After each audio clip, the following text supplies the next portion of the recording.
ধরে যারা খুব উন্নত চিন্তা করে, বিরাট রাষ্ট্র পরিবর্তনের চিন্তা করে, তাদের ব্যাপার আলাদা। আমাদের মতো, আমার মতো সাধারণ মানুষ যারা, আমার কিছু একটা চিন্তা এরকম ছিল। ওয়ালটন আবারও মিলিনিয়ার অফারে ওয়ালটন ফ্রিজ কিনে আপনিও হয়ে যেতে পারেন মিলিয়নিয়ার।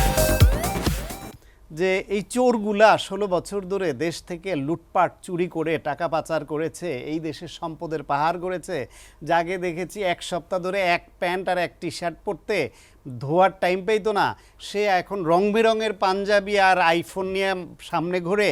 যার বাবা একটা রিক্সা গ্যারেজে চাকরি করতো, সে ছাত্রলীগ হয়ে গিয়ে সে এমন অবস্থা করলো, সম্পদ এমন বাড়ালো, এয়ারপোর্টে গিয়ে সেলফি তুলে স্ট্যাটাস দেয় যে হেলথ চেক আপের জন্য ব্যাংকক যাচ্ছি।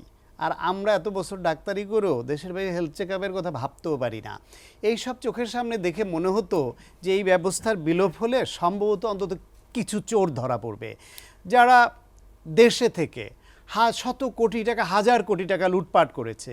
সেই লুটপাটের মধ্যে আপনি একটা ব্যবসায়ী গোষ্ঠী বা আমলাদের মধ্যে বা রাজনীতিবিদদের মধ্যে এমন একটা গোষ্ঠী বা এমন কোনো ব্যক্তিকে দেখান যার লুটপাটের টাকাটা উদ্ধার করা গেছে বা উদ্ধারের প্রক্রিয়া নেওয়া হয়েছে কয়জনের ব্যাপারে।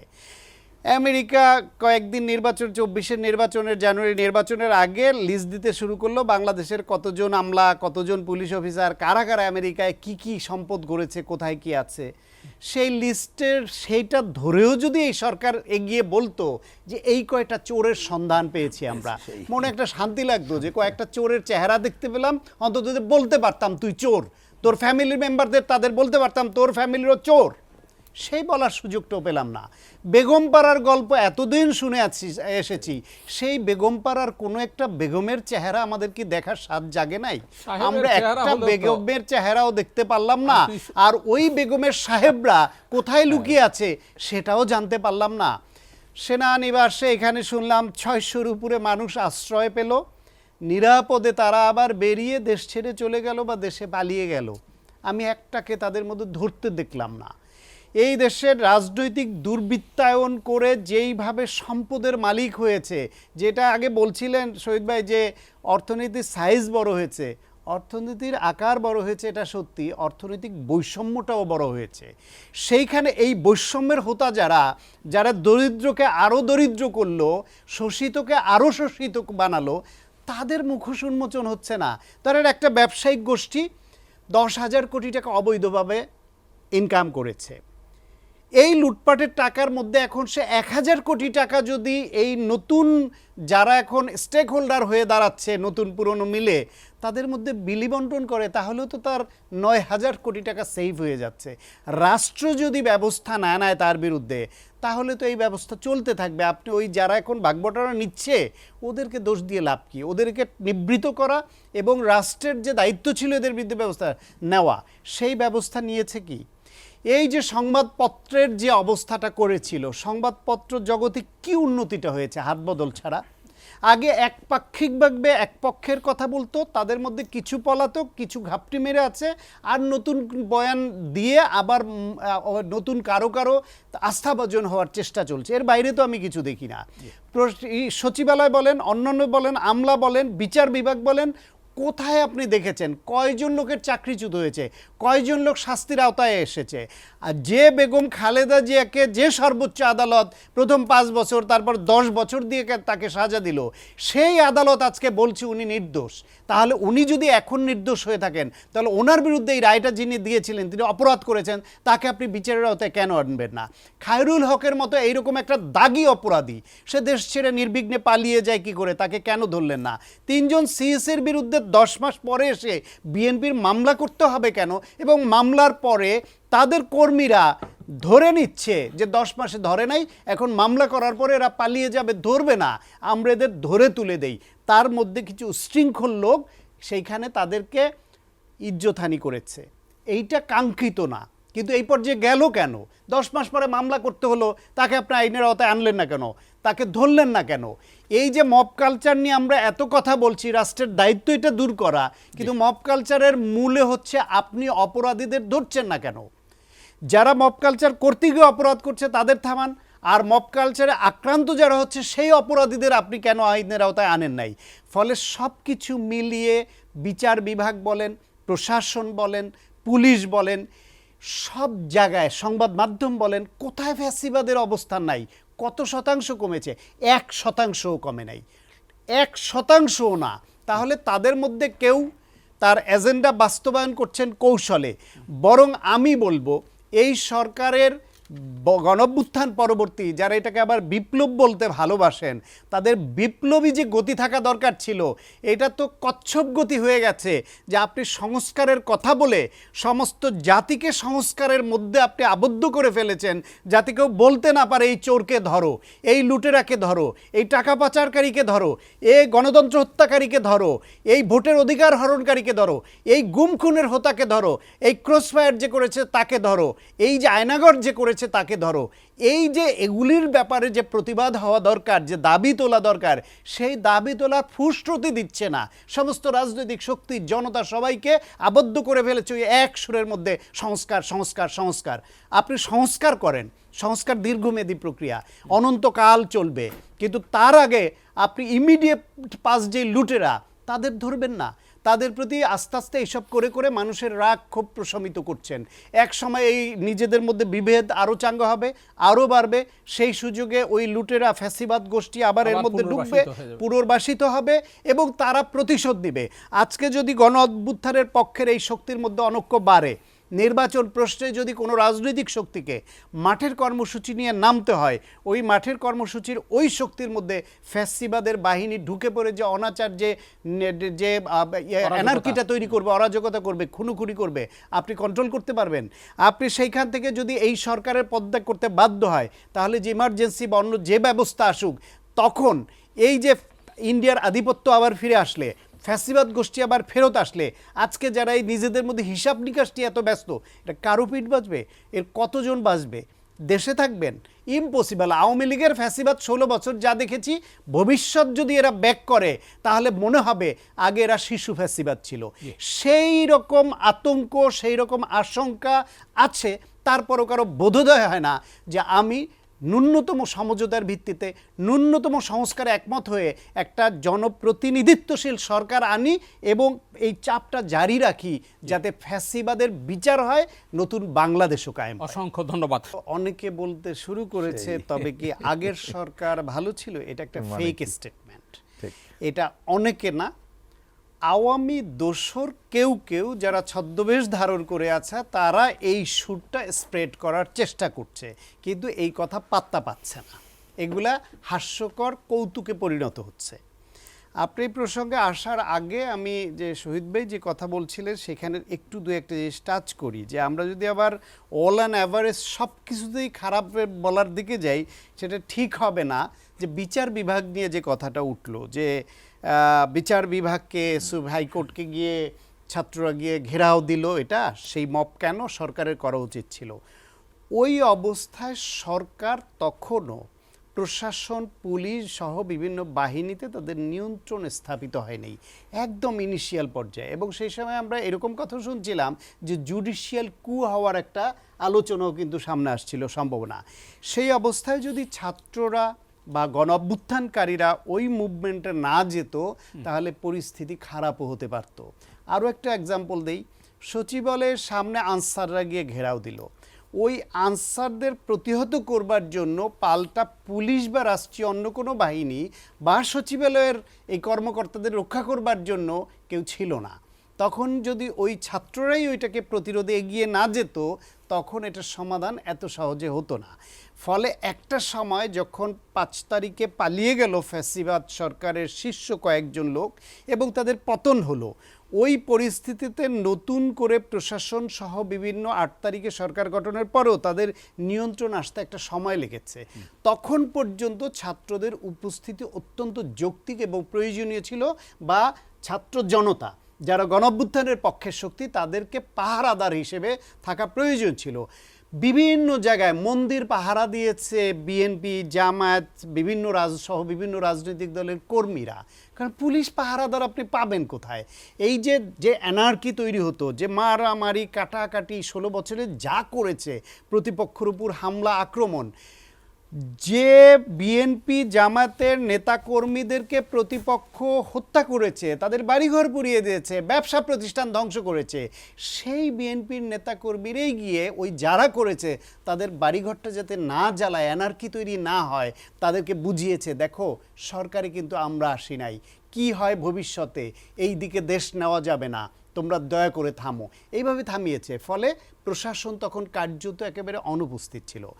কিন্তু কথা হচ্ছে যখন প্রশাসন গুছিয়ে নেওয়ার সময় পেল, 11 মাস চলে গেল, পর্যায়ক্রমে তার উন্নতি আমরা দৃশ্যমান ওইভাবে দেখলাম না। আলোচনার শুরুর দিকে আমার এখন মনে আছে যে আর একটা টেলিভিশনে প্রিন্স ভাই আমি দুজনে ছিলাম, একদম শুরুর দিকে আমরা দুজনে একমত হয়ে পরামর্শ দিয়েছিলাম যে গণ অভ্যুত্থান পরবর্তী সময়ে যে পুলিশ ব্যবস্থা স্বাধীনতার পর থেকে যে ব্যবস্থা চলে আসছে এবং 16 বছরে যে পুলিশিংটাকে যে পর্যায়ে নেওয়া হয়েছে, এই পুলিশের উপর মানুষের আস্থা আসবে না। এরা অনেকে পলাতক, অনেকে ট্রমাটাইজড, অনেকে দুর্নীতিগ্রস্ত, ফ্যাসিবাদের পক্ষে। আর যারা ফ্যাসিবাদকে ধারণ করেনি তাদের ওএসডি করে রেখেছে, বাধ্যতামূলক অবসর করে দিয়েছে, তারা অকর্মণ্য একটা জায়গায় ফেলে রেখেছে, তাদের কাজই করেনি, অভিজ্ঞতাই হয়নি, তারা নতুন করে সন্ত্রাস দমন, নতুন করে দেশ আইন শৃঙ্খলা রক্ষার কাজ করার জন্য তার একটা প্র্যাকটিসের মধ্যে তো থাকতে হয়, সেটাও নাই। কিভাবে সম্ভব? তাহলে নতুন করে পুলিশ বাহিনীতে লোক নিয়োগ দিতে হবে। আপনি এএসআই, এসআই, কনস্টেবল, এটা তো আপনি স্বল্পমেয়াদী ট্রেনিংয়ের মাধ্যমে 3 মাস ট্রেনিং দিয়ে আপনি জয়েন করাতেন এবং বলতেন তাকে পর্যবেক্ষণে রাখা হবে, তার প্রথম ওই 1 বছর চাকরির সময়টাকে ট্রেনিং হিসেবে পর্যবেক্ষণে রেখে কাউন্ট করা হবে এবং তারপর চাকরি স্থায়ী করা হবে। আপনি নিতেন এই গণ অভ্যুত্থানের পক্ষের শক্তি থেকে, নতুন পুলিশিং ব্যবস্থা চালু হয়ে যেত এতদিনে। সরকার সেটা করলো না কেন? ফলে সমস্ত ক্ষেত্রেই তাদের যে ফ্যাসিবাদ মুক্ত করবার যে চেষ্টাটা, এইটা আমরা পরবর্তীতে দেখি নাই। কিন্তু প্রথম দিকে ছাত্র জনতা, রাজনৈতিক শক্তির যে ভূমিকা, তার সেই ফ্যাসিবাদকে রোখার জন্য, তাদের নতুন পরিকল্পনা নস্যাৎ করবার জন্য, তাদের ষড়যন্ত্র নস্যাৎ করবার জন্য সেটা অত্যন্ত জরুরি ছিল এবং যৌক্তিকভাবে সে ভূমিকা ছাত্র জনতা রাজনৈতিক সংগঠন পালন করেছে। এখন আপনি আসেন দুর্নীতি। এই দেশ থেকে বিভিন্ন রিপোর্ট বলছে এই অন্তর্বর্তীকালীন সরকার আসার পরে বিদেশে টাকা পাচার কমেনি, বরং বেড়েছে। দুর্নীতি কোথায় কমেছে আপনি বলেন তো? যে এই পরিবহনে যে ঘাটে ঘাটে চাঁদাবাজি হতো, সেই তার চাঁদাবাজিটা কমেছে? কমলে দ্রব্যমূল্য সহ বিভিন্ন ক্ষেত্রে সেই প্রতিফলন আমরা দেখতাম। দোকানঘাট, বিভিন্ন জায়গায় রাস্তাঘাটে যে চাঁদাবাজিটা হতো, সেই চাঁদাবাজিটা কোথাও আগে দিতাম আমি চাঁদা, এখন আমি চাঁদা ছাড়া ব্যবসা করতে পারছি, এই কথাটা কেউ বলতে পারছে না। তো তার মানে চাঁদাবাজিটা হচ্ছে। এই চাঁদাবাজি কারা করছে? আপনি আঙুল তুলছেন অমুক দল করছে, ওই দল করছে, যেটা শহীদ ভাই বলছেন। বিএনপিকে কোনোদিন তার দলের কোনো নেতাকর্মীকে প্রশ্রয় দিয়েছে? প্রশাসনকে কোনোদিন বলেছে আপনারা আমার দলের কোনো চাঁদাবাজ কোনো নেতাকর্মীর বিরুদ্ধে ব্যবস্থা নিতে পারবেন না? বরং উৎসাহিত করেছে, নির্দেশ দিয়েছে আপনারা ব্যবস্থা নেন। কোথাও কোথাও এইসব করে বিএনপিকে হিউমিলেট করে, তাদেরকে বিতর্কিত করে, জনধিকৃত করে কিভাবে অন্য কোনো গোষ্ঠীকে সুবিধা দেওয়া যায় সেরকম অপকৌশল নিয়েছে সরকার। প্রকাশ্যে বলছি, সেরকম অপকৌশল নিয়েছে। না হলে এতদিন পরে আপনারা শুধু দায় চাপাবেন। সরকার কি দায় চাপানোর জন্য থাকে? শুধু সরকার থাকে ব্যবস্থা গ্রহণ করার জন্য, অ্যাকশন নেওয়ার জন্য, রাষ্ট্র পরিচালনা করবার জন্য।